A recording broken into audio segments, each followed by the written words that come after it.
Hi hello, it's me Revathi. പുതിയൊരു വീഡിയോയിലേക്ക് എല്ലാവർക്കും സ്വാഗതം. അപ്പോൾ ഇന്ന് ഞാൻ ഫ്ലിപ്കാർട്ടിൽ നിന്ന് കുറച്ച് കിച്ചൺ ഓർഗനൈസേഴ്സ് വാങ്ങിയിട്ടുണ്ടായിരുന്നു. എൻ്റെ റിവ്യൂ ആയിട്ടാണ് വന്നിരിക്കുന്നത്. ഇതിപ്പോൾ ഞാൻ വാങ്ങിയിട്ട് കുറച്ച് 2 മാസത്തെ മേലായിട്ടോ ഓർഗനൈസേഴ്സൊക്കെ വാങ്ങിയിട്ട്. ഇപ്പോൾ ആദ്യം തന്നെ 3 സ്റ്റാൻഡാണ്. 3 സ്റ്റാൻഡും കൂടെ 499 റുപ്പീസിനാണ് എനിക്ക് കിട്ടിയത്. നല്ല വേർത്തായിട്ടുള്ളൊരു പർച്ചേസിംഗ് ആയിട്ട് എനിക്ക് ഫീൽ ചെയ്തു. നല്ല മെറ്റീരിയലാട്ടോ, നല്ല സ്റ്റഡിയാണ്, നല്ല സ്ട്രോങ് ആണ്. അത്യാവശ്യം വെയിറ്റ് നമുക്ക് വെക്കാനായിട്ട് പറ്റുന്നുണ്ട്. നമുക്ക് സ്ഥലമൊക്കെ കുറവാണെങ്കിൽ കബോർഡിനുള്ളിലൊക്കെ ഇങ്ങനെ അറേഞ്ച് ചെയ്ത് വെച്ചാലായിട്ട് നന്നായിട്ട് സാധനങ്ങൾ കൊള്ളുന്നുണ്ട്.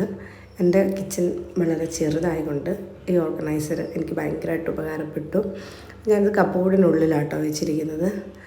ഇതുപോലെയുള്ള കുപ്പികൾ മറ്റേതാകുമ്പോൾ നമുക്ക് ഒറ്റ ലെയറിലല്ല വെക്കാൻ പറ്റുള്ളൂ, അതിൻ്റെ മേലെ ഒന്നും വെക്കാൻ പറ്റില്ല. അപ്പോൾ ഈ ഒരു ഓർഗനൈസേഴ്സിൻ്റെ മേലെയും താഴെയായിട്ട് നമുക്ക് അത്യാവശ്യം കുപ്പികൾ കൊള്ളും. എന്താ ഇങ്ങനെയാട്ടോ ഇത് അറേഞ്ച് ചെയ്തിരിക്കുന്നത് കബോർഡിനുള്ളിൽ. അടിയിൽ ഞാനൊരു കാർഡ്ബോർഡിൻ്റെ പീസ് വെച്ച് കൊടുത്തിട്ടുണ്ട്. അതാകുമ്പോൾ നമുക്ക് സാധനങ്ങളൊക്കെ നല്ല സ്റ്റഡി ആയിട്ടിരുന്നോളും. ഇനി വെട്ടിനുള്ളിൽ പോയിട്ട് ഇങ്ങനെ ചെരിഞ്ഞിരിക്കാൻ സാധ്യതയുണ്ട്. അപ്പോൾ ഇതുപോലൊരു കാർഡ്ബോർഡ് ഇട്ട് കൊടുത്താൽ അത് നല്ല സ്റ്റഡി ആയിട്ട് ഇരുന്നോളും. പിന്നെ ഇതുപോലെ തൂക്കിയിടുന്ന സാധനങ്ങളൊക്കെ ഉണ്ടെങ്കിൽ നമുക്ക് ഇങ്ങനെ ഹാങ് ചെയ്തിടാനായിട്ട് പറ്റും കേട്ടോ. അപ്പോൾ എന്തായാലും എനിക്ക് നല്ല വർത്തായിട്ട് തോന്നി.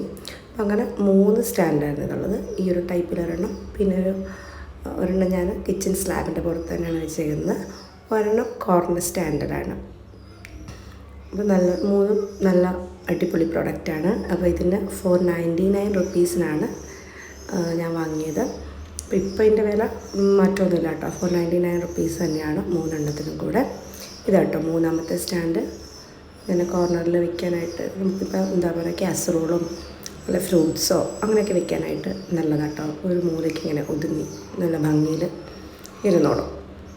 അപ്പോൾ ഇതിൻ്റെ ഡീറ്റെയിൽസ് ഞാൻ സൈഡിൽ കൊടുത്തിട്ടുണ്ട്. ഇഷ്ടപ്പെട്ടെങ്കിൽ വാങ്ങിച്ചു നോക്കിക്കോളൂ. അടുത്ത് വന്നിട്ട് നമുക്കൊരു സ്പൂൺ ഹോൾഡർ അല്ലെങ്കിൽ സ്പാച്ചുല ഹോൾഡർ, അല്ലെങ്കിൽ നമുക്ക് എന്താ പറയുക, കുപ്പികളൊക്കെ വെളിച്ചെണ്ണയുടെ ഒക്കെ കുപ്പികൾ വെക്കാനായിട്ട് യൂസാകും. ഇത് വുഡനാണേ. ഇത് ഞാൻ വാങ്ങിയിട്ട് കുറച്ച് അധികം നാളായതാണ്, പക്ഷേ ഇതുവരെ ഡാമേജ് ഒന്നും വന്നിട്ടില്ല. ഉള്ളിൽ ഇത് ചെറുതായിട്ട് ഇങ്ങനെ കറുപ്പ് വന്നിട്ടുണ്ട്, പക്ഷേ അത് വേറെ കുഴപ്പമൊന്നുമില്ല കേട്ടോ. ഇങ്ങനെ വുഡൻ ഇങ്ങനെ കുത്തലൊക്കെ വരുമല്ലോ, അങ്ങനത്തെ കുഴപ്പങ്ങളൊന്നും പ്രോഡക്റ്റിനില്ല. നല്ല ക്വാളിറ്റി മെറ്റീരിയൽ തന്നെയാണ് കേട്ടോ. അത് ഇങ്ങനെ നമുക്ക് വെളിച്ചെണ്ണയുടെ കുപ്പികൾ വേണമെങ്കിൽ ഇങ്ങനെ വയ്ക്കാം, അല്ലെങ്കിൽ സ്പൂണുകളൊക്കെ ഇട്ട് വയ്ക്കാം. ഞാൻ കുറച്ച് തവികളാട്ടോ ഇതിനകത്ത് ഇട്ട് വെച്ചേക്കുന്നത്. കാണാനും നല്ലൊരു ലുക്കുണ്ട്. 179 റുപ്പീസിനാണ് ഞാനിത് വാങ്ങിയത്. അപ്പോൾ എല്ലാവരും ഒന്ന് ചെക്ക് ചെയ്ത് നോക്കിയോളൂ. ഇഷ്ടപ്പെട്ടെങ്കിൽ വാങ്ങി നോക്കിയോളൂ. നല്ല വേർത്തിയായിട്ടുള്ളൊരു പ്രൊഡക്റ്റാണിത്. കാണാൻ നല്ല ഭംഗിയില്ലേ ഇത് കാണാൻ? എനിക്ക് നന്നായിട്ട് ഇഷ്ടപ്പെട്ടൊരു പ്രൊഡക്റ്റാട്ടോ. ഇനി അടുത്തത് വന്നിട്ട് നമുക്കൊരു കപ്പ് ഹോൾഡറാണ്. കപ്പ് ഹോൾഡർ 12 എണ്ണം നമുക്ക് ഇടാനായിട്ട് പറ്റും കേട്ടോ. സ്റ്റീലിൻ്റെ തന്നെയാണ്. അതിൻ്റെ ചിലത് നോക്കിയപ്പോൾ ഇങ്ങനെ കളറ് വരുന്നതുണ്ട് കേട്ടോ. അത് സ്റ്റീലിൻ്റെ അറ്റത്തെ മുട്ട് വരുന്നില്ലേ, അതിങ്ങനെ കളേഴ്സ് വരുന്നത് ടൈപ്പുണ്ട്. അത് പ്ലാസ്റ്റിക്കാണ് കളർ വരുന്നത്. അപ്പോൾ ഇത് ഫുള്ള് സ്റ്റീൽ തന്നെയാണേ. നല്ല ഒരു എലഗൻറ്റ് ലുക്കുണ്ട്. പിന്നെ ചെറിയൊരു ആട്ടം ഇങ്ങനെ നിൽക്കുമ്പോൾ ഉണ്ടെങ്കിലും നമ്മൾ കപ്പൊക്കെ ഇട്ട് വെച്ച് കഴിഞ്ഞാൽ നല്ല സ്റ്റഡി ആയിട്ടിരിക്കുന്നുണ്ട് കേട്ടോ. അപ്പോൾ എല്ലാവരും ഇഷ്ടപ്പെട്ടെങ്കിൽ ഒന്ന് വാങ്ങി നോക്കുക. അപ്പോൾ ഇതുപോലുള്ള വീഡിയോസ് നിങ്ങൾക്ക് ഇഷ്ടമാണെന്നുണ്ടെങ്കിൽ കമൻറ്റ് ചെയ്യുക. അപ്പോൾ കൂടുതൽ വീഡിയോസായിട്ട് ഞാൻ വരുന്നതായിരിക്കും. അപ്പോൾ ഓക്കെ, ബൈ.